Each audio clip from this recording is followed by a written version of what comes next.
Vamos subir, vamos ver o que ele acha. Bem-vindo, Zaratini, tudo bem? Tudo bom? Boa tarde, Dri. Rovai. Tudo bem? Você viu que eu estou em homenagem aqui ao presidente? Estou com o meu Panamá. Vendo. Chique eu, né? Apesar dele ter ido falar na Globo lá, ficar lambendo a Globo. Estou fazendo aqui do celular, porque inexplicavelmente deu pau aqui na internet da Câmara, né? Mas tudo bem, vamos lá. Mas a gente está te ouvindo bem, você ouve a gente bem? Tranquilo. Ah, legal. A gente estava aqui falando, Zaratini, se o Braga Neto, a possibilidade de o Braga Neto fazer uma delação premiada ou não, e que uma postagem do Bolsonaro no final de semana estaria sendo entendida como um aceno dele ao Braga Neto para que não delatasse. Aí a discussão é, será que o Braga Neto ele é leal aí aos militares ou ele pode acabar delatando?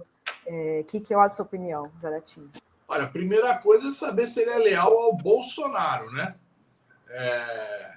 Porque a lealdade dele, o que ele pode delatar é sempre ser a delata para cima, né?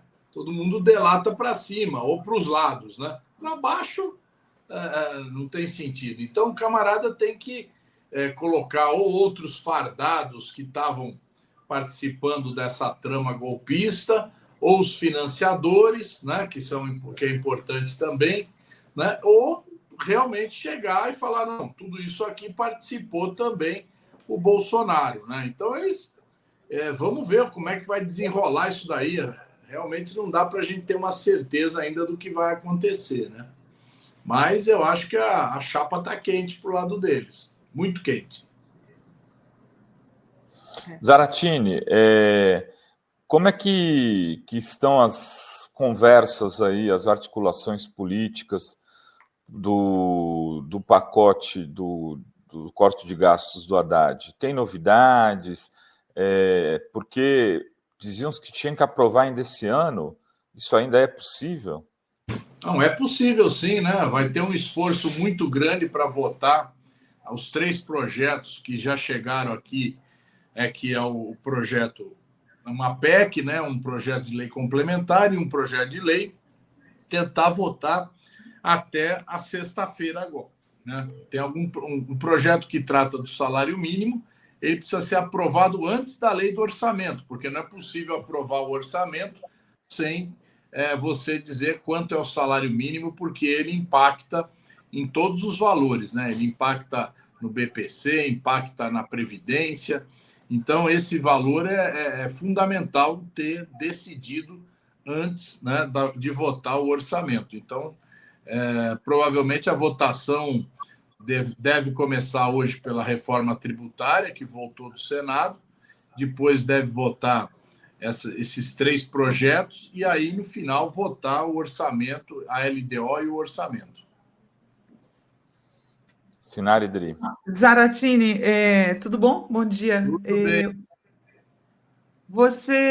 A gente estava falando aqui sobre a possibilidade voltando aí ao assunto dos generais, a gente estava falando aqui sobre a possibilidade do general Heleno ser preso, né? Você acredita na possibilidade do Heleno, aos 77 anos, ir para a prisão mesmo, ou você apostaria na domiciliar? Eu não sei dizer ainda se ele vai ser preso, porque ele, de certa forma, ele é meio esquivo, né? Pelo menos apareceu, até o momento, né? Apareceu poucas coisas que envolvessem ele, né? Parece que toda a trama golpista correu até o momento pelo Braga Neto, pelos Kid Pretos, né? Depois aquele pessoal terrorista que fez aqueles atos na Polícia Federal, no aeroporto de Brasília, né? Então, vamos dizer assim que não encostou nele ainda, né? Aparentemente, né? Nós não sabemos tudo que já tem recolhido lá, né? Quem fez reunião com outros generais, quem pressionou o Comando Maior, até agora o nome do Heleno não apareceu. Mas eu acredito que ele esteja bem envolvido nisso, até porque o nome dele aparecia como da junta, né, que ia intervir, a junta interventora. nisso ele aparece, né? Então, vamos ver qual vai ser o andamento aí desse processo. Tem muita coisa que a gente só vai saber a hora que acontecer mesmo, né?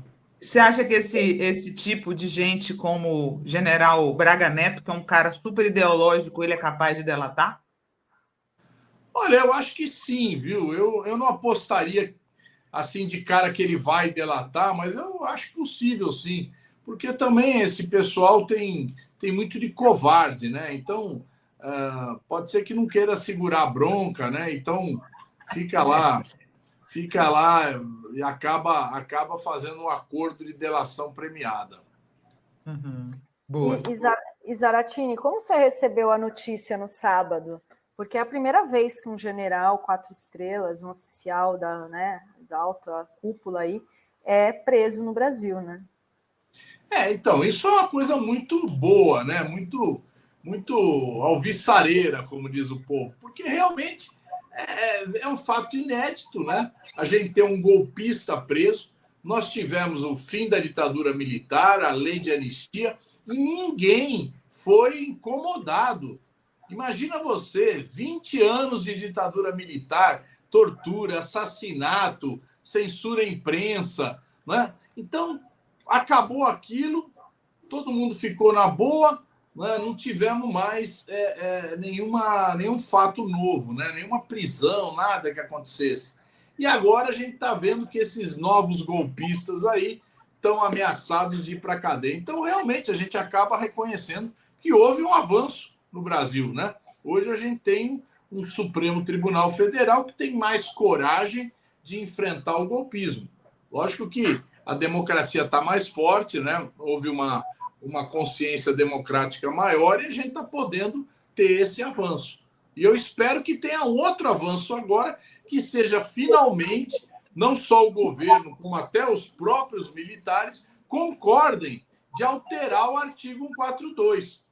Porque, gente, tem gente que fala para mim, mas Zaratini, se os caras for dar um golpe, eles vão rasgar a Constituição e vão dar o golpe. Verdade. Mas nenhum golpe começa no dia do golpe. Os golpes começam antes, está provado aí, né? Os golpes começam com articulações, com manifestos, com Twitter, agora que existe Twitter, com publicações, fake news, é assim que começa um golpe. Então, todo esse processo, se a gente colocar na Constituição que militar não pode se envolver em política, não pode se manifestar politicamente, não é só em eleição, não pode se manifestar nunca politicamente, a gente começa a ter garantias de que, de fato, a ala, vamos dizer assim, entre aspas, profissional do Exército prevaleça, né? E eles vão cuidar daquilo que é importante, que é a garantia da integridade e da soberania nacional. E tem projeto nesse sentido, Zara? Tem o nosso projeto, né? O nosso projeto o projeto do Zaratini. Aquele teu projeto diz isso. Que é a PEC, né? Estamos atrás de recolher assinaturas aí para conseguir viabilizar. Né? Estamos vivendo esse momento. Pelo menos agora nós tivemos o apoio da bancada, né? Porque a gente está meio solitário. Agora tivemos o apoio da bancada do PT, né? Através do líder, o apoio da presidência do PT, através da Gleisi. Então, nós temos condições de avançar mais. Eu acredito que a gente pode conseguir essas assinaturas e, no ano que vem, fazer essa alteração. É importantíssimo. Né? Os militares que vão cuidar daquilo que é a obrigação deles e não ficar se metendo na vida política nacional. E essa tua PEC, ela mexe no artigo 92, né? 142. 42. A gente altera várias coisas. Primeiro, no artigo 142 tem aquela famosa expressão garantia da lei e da ordem, né? Que além de cumprir a defesa do território, da integridade, os militares também, as Forças Armadas também deveriam garantir a lei e a ordem. Olha, isso é uma coisa, né, de política interna. Então, a gente tem que, no meu modo de ver, extirpar isso da Constituição. A gente pode até ter ações das Forças Armadas que, em momentos de crise de segurança pública, podemos. Mas o que a gente quer? Que essas intervenções internas não só sejam por decisão do presidente da República, mas com referendo do Congresso Nacional, né? Então, se a gente tiver uma crise de segurança pública num estado, como aconteceu no Espírito Santo alguns anos atrás, ou no Rio de Janeiro, tudo bem. Acha importante que as Forças Armadas ajudem nessa segurança pública? Beleza. Encaminha para o Congresso um pedido para que o Congresso se manifeste, né, se está de acordo com aquela intervenção. Intervenção não no sentido de intervenção no Estado, mas de ação, vamos dizer assim, né? Então, isso é uma das coisas que a gente quer mudar. Segunda coisa, militar que quiser ser candidato tem que renunciar à carreira militar. Os juízes e os promotores já fazem isso. Promotor que quer ser candidato, ele tem que renunciar. Terceira coisa, quer assumir cargo civil, também tem que renunciar à carreira militar para assumir um cargo civil. E quarta coisa que a gente quer introduzir é a proibição absoluta de qualquer tipo de manifestação militar, manifestação política. E foi com base nesse artigo 142 que o núcleo jurídico ali do golpe tentava dar legalidade, né, Zaratini, ao golpe de Estado, né?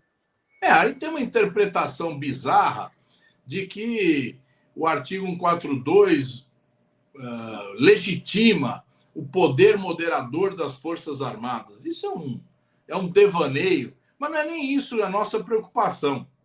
A nossa preocupação não é brigar com essa interpretação, porque até o STF já falou que isso está equivocado. O que nós queremos mesmo é alterar o texto do artigo, né, com esses 4 pontos que eu citei para vocês aqui, que são alterações importantes, né, onde a gente vai, de fato, colocar os militares nas suas funções originárias.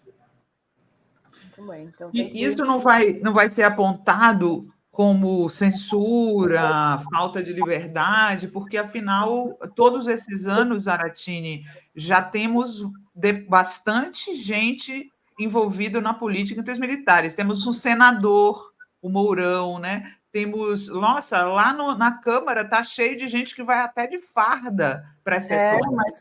Uma explosão, e não só na federal, né? Vê bem, olha, o senador, o deputado, quando ele ganha a eleição, ele vai para a reserva, certo? Então, se ele vai para a reserva, não poderia nem usar o título de general, de coronel, de sargento, nada disso. Isso. Certo? Ele passa a ser Mourão, e não general Mourão, né? Então, primeira coisa, se a gente fizer isso, nós temos que... Essas pessoas não poderão usar mais esse título, né? Nem na campanha, no nosso modo de ver, podem usar esse título, né? Não existe censura nenhuma, é só uma exigência, da mesma forma que um juiz não pode sequer se filiar a um partido. O juiz que quer ser candidato, ele tem que primeiro renunciar para depois se filiar, para depois ser candidato.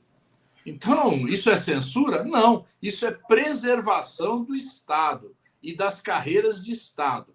E no caso dos militares, a coisa é mais grave, porque eles detêm a Força Armada, né? Então, não é... O juiz tem uma caneta, né? Mas eles detêm armas, né? E querer entrar na política com armas é realmente o fim do mundo. Então, nós não podemos aceitar isso. Essa tradição brasileira tem que ser interrompida. Muito bem. Eu queria voltar ao assunto da questão do pacote de gastos, Zaratini. E como ficaram aquelas outras propostas que foram apresentadas pela Haddad? A isenção do imposto de renda até 5 mil e a taxação maior para quem ganha acima de 50 mil. Essas 2 propostas não entraram ainda neste ano. Qual que é a expectativa delas serem aprovadas? Olha, nós estamos conversando com o Ministério da Fazenda no sentido de que elas sejam encaminhadas para cá, para o Congresso, né? Achamos isso muito importante, tanto essa questão da previdência dos militares como a questão do imposto de renda, né? Os militares houve muita tensão, porque, lógico, os caras vão aposentar 5 anos mais tarde, né? Essa é a principal modificação. Então, eles exigiram que fosse feito, a negociação fosse feita um período de transição, né? E, de fato, houve período de transição nas outras modificações da Previdência, né? Que foram feitas no governo Bolsonaro. Então, agora, tudo bem, vai ter uma transição, mas é importante essa redução de privilégios, né? A segunda coisa é do imposto de renda, nós consideramos fundamental. O mercado, aí a briga é com o mercado, porque o mercado é atingido não pela redução do imposto de renda para quem ganha até 5 mil, mas pela cobrança de dividendos, de lucros e dividendos acima de 50 mil. Então aí o mercado estrilou, né? O mercado falou, opa, peraí, que isso aí vai pegar a gente. Então vieram com toda essa chantagem que é a especulação do dólar, né? É muito forte a coisa. Mas deve dar só... E tem também os altos salários, né? Acima do teto do funcionalismo. E tem também uma outra briga importante, é bom você ter lembrado, né? Que é tentar extirpar esses benefícios, né? Que diversas carreiras, principalmente as carreiras jurídicas, têm, que são vários auxílios, né, que eles recebem extra-teto. Então, o teto, que é o salário do ministro do Supremo Tribunal Federal, que está por volta de 43, 44 mil, ele é constantemente ultrapassado aí por juízes, promotores, principalmente, mas outros cargos também da administração do Executivo e também alguns aqui do Legislativo têm salários acima do teto. Zaratini, essa questão do imposto de renda, de ser isento até 5 mil e cobrar a partir de 600 mil reais, 10%, até 10%, né? Isso pode ser modificado na sua estrutura, assim, aprovar só os 5 mil e não aprovar o resto, ou o Congresso não pode fazer isso? Desvincular?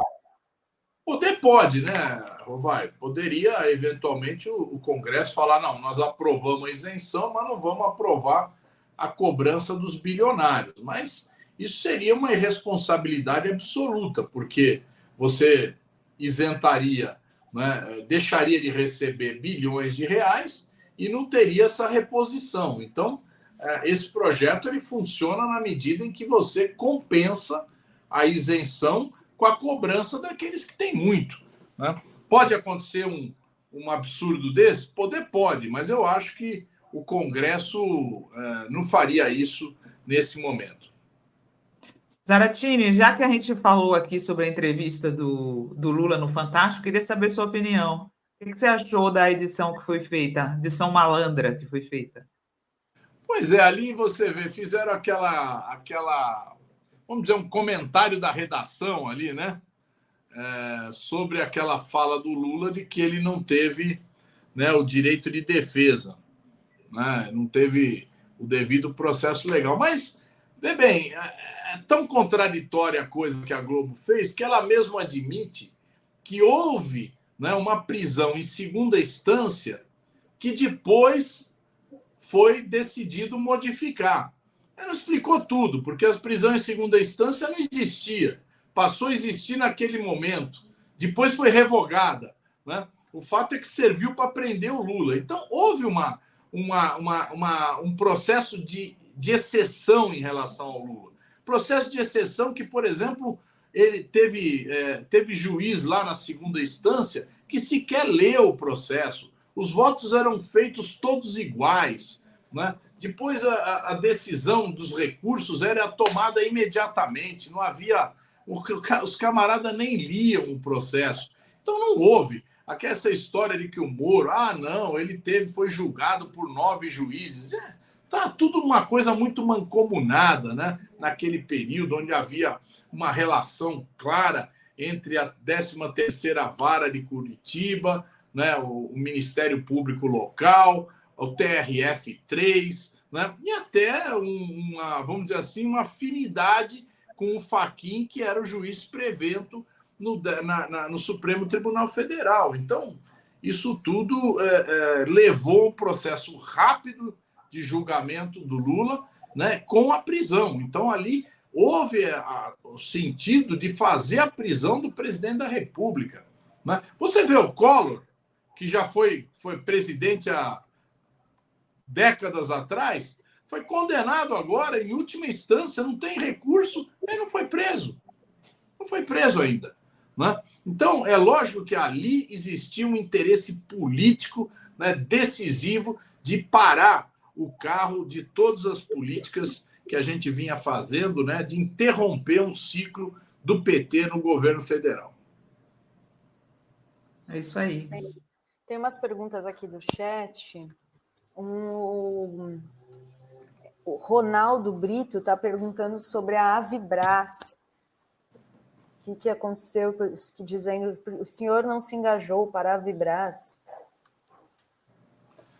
Bom, eu não fui fazer nenhuma manifestação na porta da Avibras, mas a gente está trabalhando aqui para achar uma solução para a Avibras, né? Porque não adianta eu ficar lá na porta, né? Os trabalhadores e o sindicato têm essa obrigação de cuidar disso, né? A gente está trabalhando aqui para que haja uma solução. O problema da solução é que, primeiro, o dono da empresa criou uma situação em que ele quer, apesar da empresa estar praticamente falida, ele quer sair com dinheiro na mão, né? Primeiro problema. Segundo problema, né? Você tem que ter capital de giro, cerca de 400 milhões de reais, para colocar a empresa em funcionamento de novo. Até porque tem que pagar os salários atrasados dos trabalhadores, né? Ainda que haja um parcelamento, é necessário pagar uma parte imediatamente, para os trabalhadores voltarem, né, e trabalhar. Precisa comprar matéria-prima. Terceira coisa, precisa ter garantia de compra. Então, o Exército Brasileiro tem que ter recursos para fazer uma primeira compra. E outras compras em outros países têm que acontecer. Então, é uma articulação que depende de vários atores.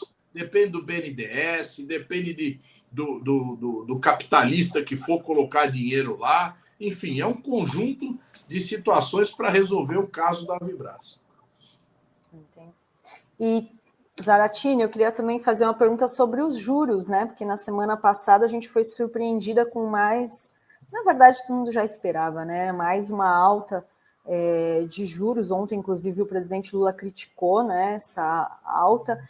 Qual que é a sua avaliação? Será que a gente pode esperar aí uma nova política com o Galípolo, já que está terminando aí o mandato do Banco Central do Campos Neto? E como você vê o Galípolo é mais do mesmo, já que tem votado em tudo com também, eles, né?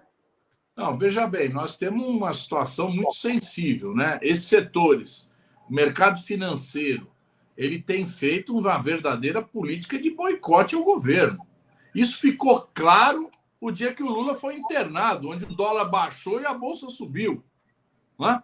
O que eles estavam torcendo? Pô, tira esse homem daí, vamos colocar outro, porque esse não vai fazer a nossa política, a política deles, né? De altos rendimentos para o mercado financeiro.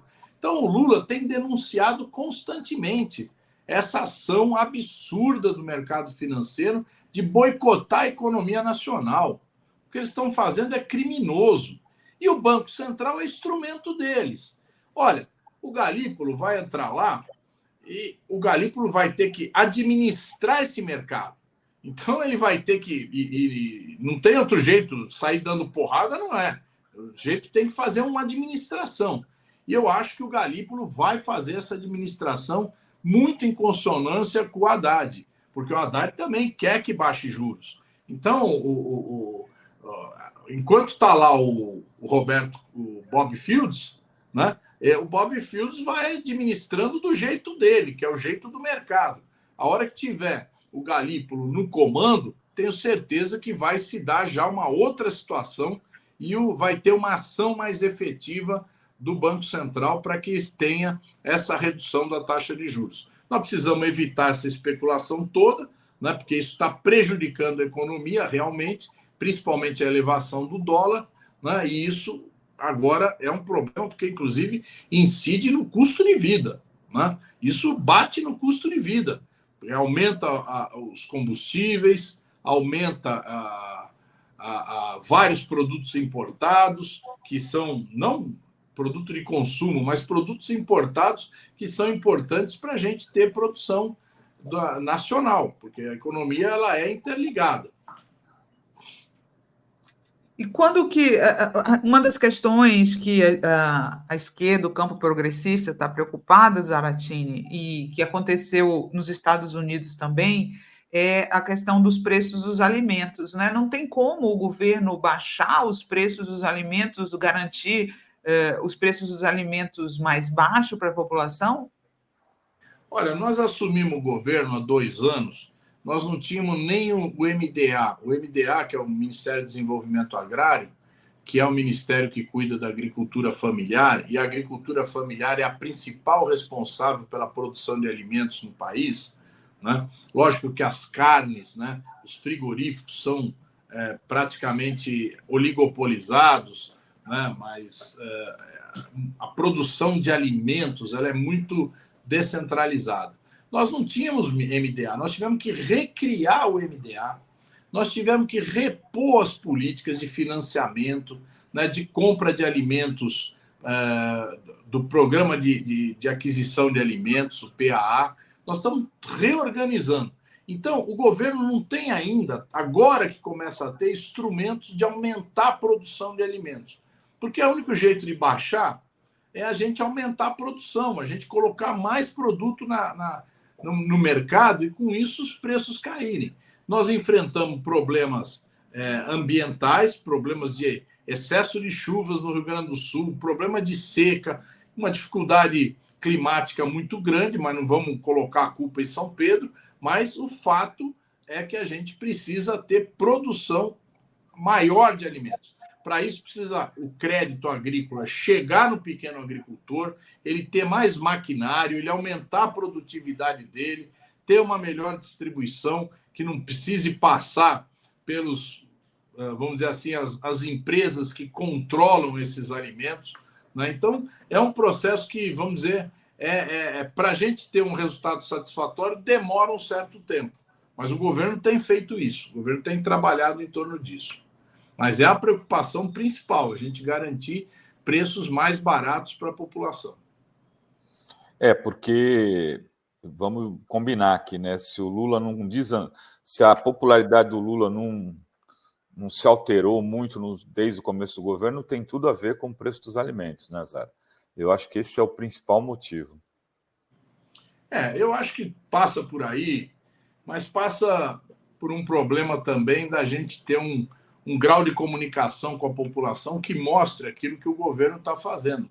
Tem muitas coisas acontecendo com pouca divulgação ainda, né? E aí não é culpa só do ministro Paulo Pimenta, não. É uma situação que nós precisamos aperfeiçoar a nossa comunicação. Por exemplo, não se tem ainda uma comunicação digital eficiente do governo, né? E hoje a gente sabe, a comunicação digital está se tornando o principal meio de comunicação da população, né? O povo toma conhecimento das coisas pela internet, então nós precisamos ter mais divulgação, né? Isso a esquerda precisa melhorar como um todo e o governo, em particular, tem que cuidar mais disso, né? Muito bem, queria agradecer, Zaratini, muito obrigada. Boa semana aí, que a semana ainda vai ser quente, né? Com várias, então, propostas em votação, como o Zaratini explicou para a gente. E já, se não nos vermos mais, boas festas, né, gente? Já 16 de dezembro, já vou desejar Feliz Natal para o Zaratini, que sempre esteve conosco neste 2024. Vai para o Chile esse começo de ano, Zaratini?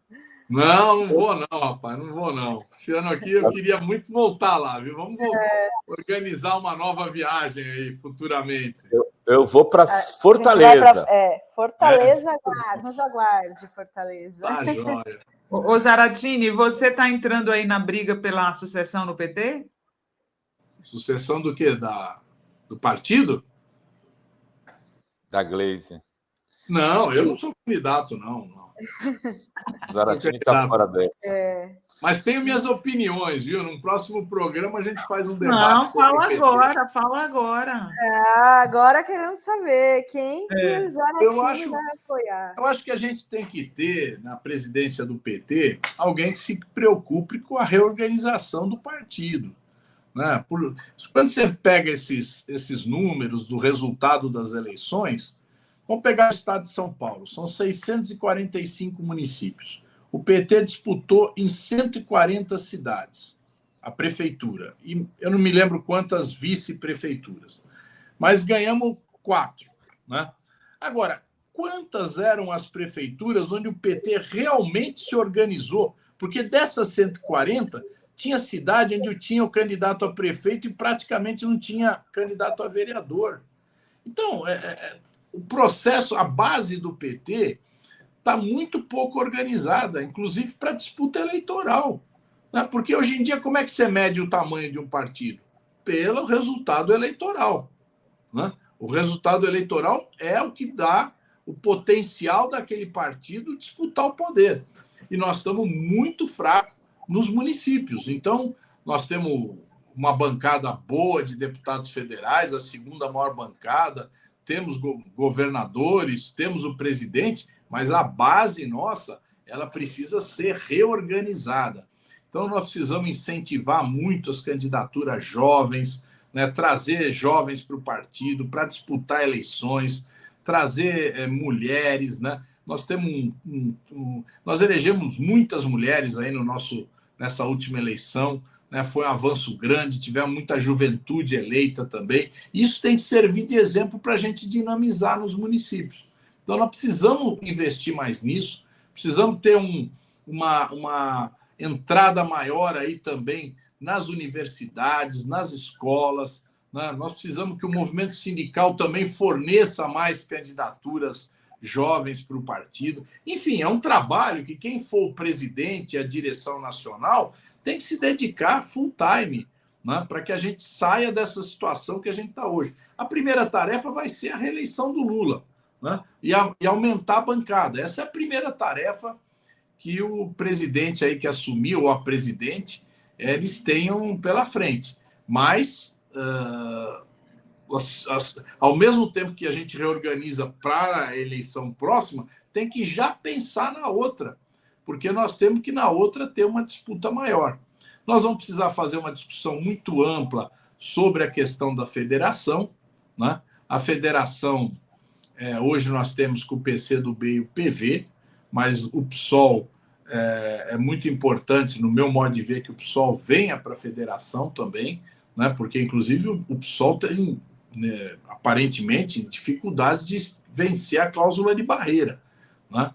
Que vai ser estabelecida na próxima eleição. Então, é importante a gente discutir com o PSOL e com o PSB e o PDT também, fazer uma grande federação. Porque, não sei se vocês repararam, está se configurando alguns blocos partidários, federações ou fusões de partido que vão reduzir fortemente o número de partidos no Brasil.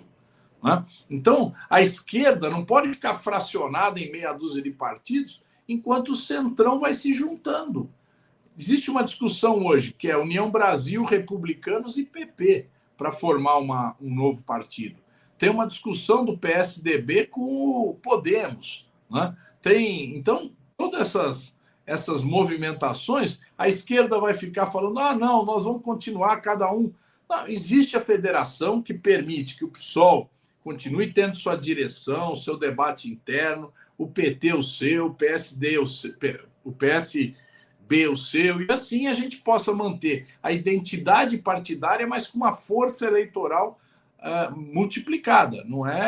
Eu não vejo como possível nesse processo de concentração partidária que a esquerda permaneça com meia dúzia de partidos. Acho isso muito ruim.